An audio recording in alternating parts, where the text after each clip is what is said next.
I want to start by showing you this image. I hope you all enjoy this this picture.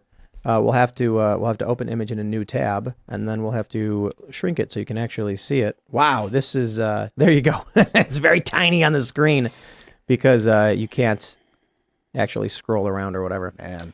But there you go. It's Donald Trump, and it says revenge on it.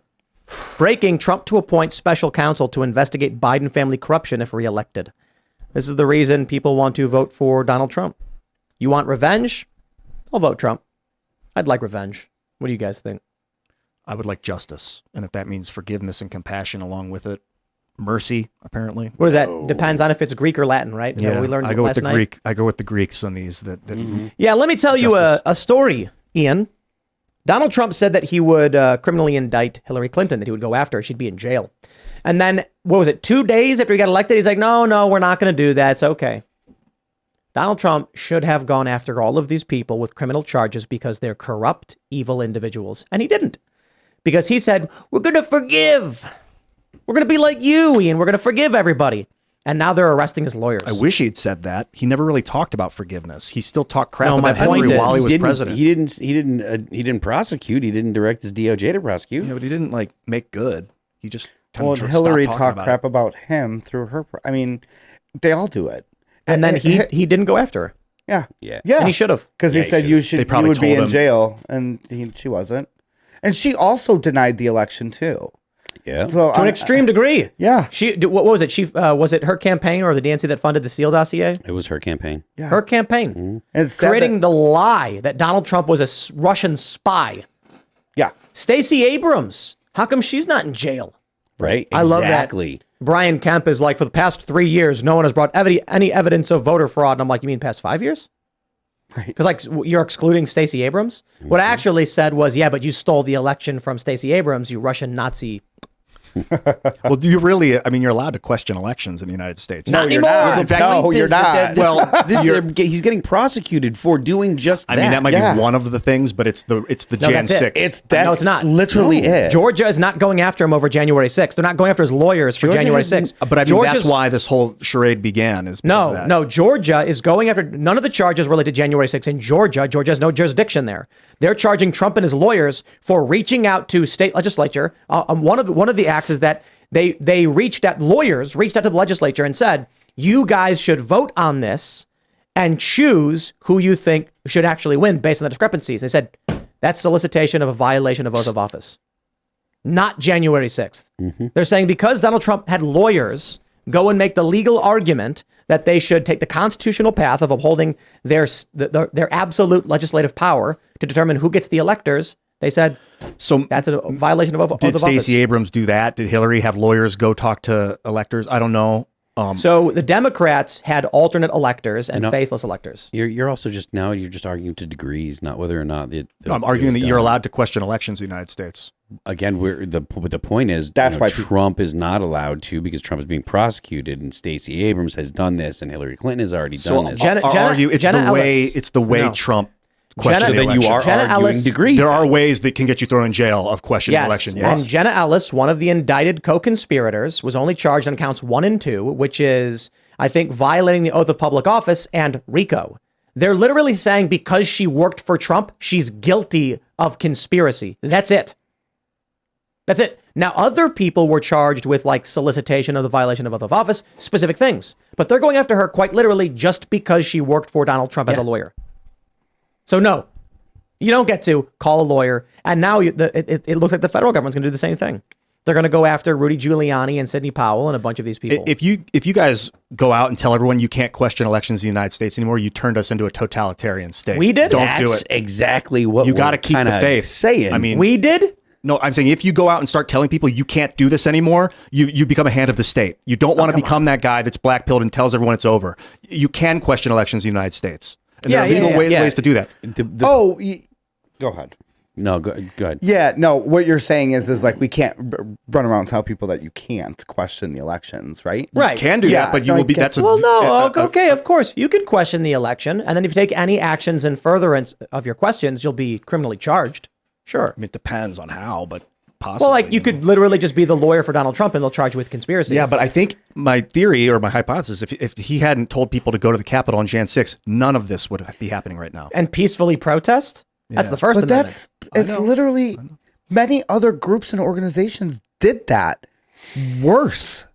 Like, I'm not saying it was right, but I'm also saying there's other organizations and groups that did that also at the Capitol. Like, they burnt down a church. Or they tried to burn Or they tried to burn down a church. They set fire to Where's the RICO charges for any of these guys? That was organized and planned. They were all let off of all charges. We still have guys that are still in jail from January 6th that were at just to say, the hot dog cart across the street. I mean, come on. There's got to be a point where everybody on both sides is like, all right, this is nuts. Right or no? I think so. No. I hope so. There is not. I mean, that's why I'm into pardons. I think of it as if you don't care, if you really don't find some kind of like spiritual fulfillment in finding your enemies like forgiven, if you don't get that, then think of it as a hostage negotiation. And you want those Jan 6 prisoners out, so you pardon them, and then you want Hunter Biden pardoned as the hostage prisoner trade. exchange. Yeah, think of it as a prisoner exchange. That's why you issue mass pardons. And maybe society will freak out, maybe it won't. Maybe it has to come from the top, maybe it has to come from the people first, I don't know. But it can happen. I kind of think of it more like there's a guy running around setting fires, and Ian is like, if you please promise not to do it again, we won't put you in jail. It's like, well, I don't know about that. Yeah, it's like saying I'm not gonna put you in jail for all those fires you started. If you do it again, you're done. But we're moving forward. Let's not anyone light any more of those. That's kind of the mentality. With the hope that they won't. And then what happens when they do? Well, that's a loaded question. If they do, then you have to put them in prison. Okay. You can't just keep. Yeah, we can't keep playing the game. Got it. I don't know. It's wild to me. That's all. Well, what's the next step? I mean, we've got a couple months away. We've got maybe, I don't know, 7 months until we start going to the primaries. I think we got to record 1,000,000 to 1 because we need to become a cultural center. That's a song. We need people loving us. It's a song I wrote that Ian really likes. It's the best song. It's your best song so far, and it's just the beginning. So full disclosure, I just started following your music. Oh. Love it. Thank you. I agree. It's great. I don't believe it's that important. I believe building culture is important because laws are only enforced on cultural grounds. Confidence is everything. Yeah. If people didn't have confidence in the dollar, nobody would take the dollar, which is why the U.S. gives dollars to countries all over the world for garbage nonsense. And that's why I say that voting Republican is good because you need actions within the government to alter policy and things like that. But for the most part, what's going to change this is building culture. Yeah. Rich men north of Richmond, the corporate press is attacking it. As a far right wing industry plant, fake, blah, blah, blah. He's the most genuine guy. It's like just a video of a guy singing. I don't even like.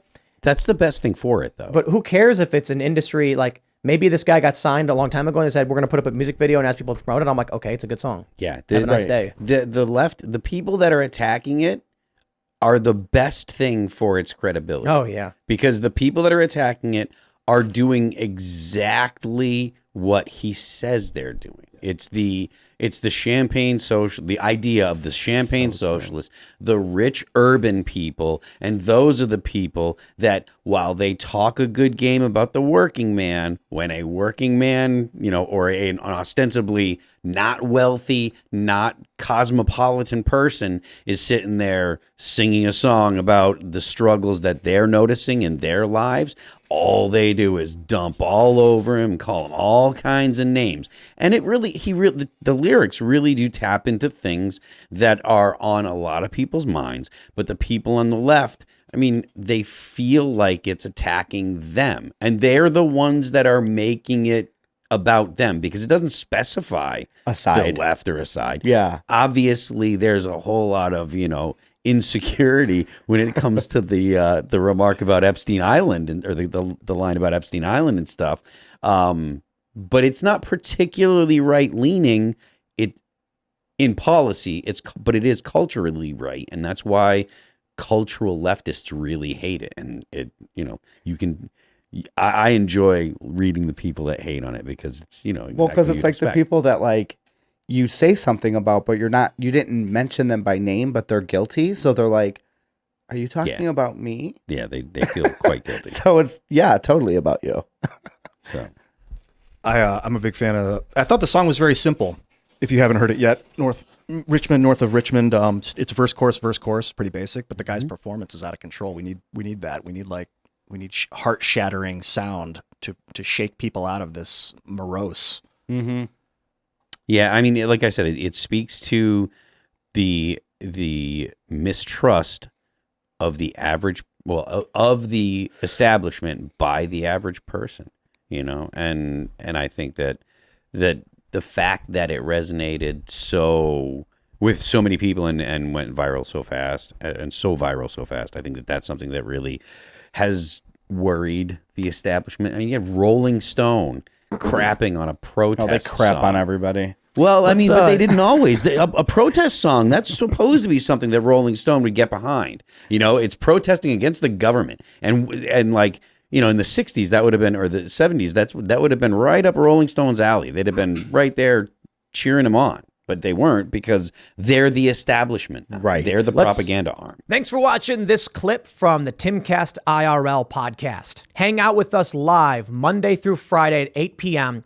and become a member over at timcast.com for uncensored, members-only shows exclusive. Thanks for hanging out, and we'll see you all next time.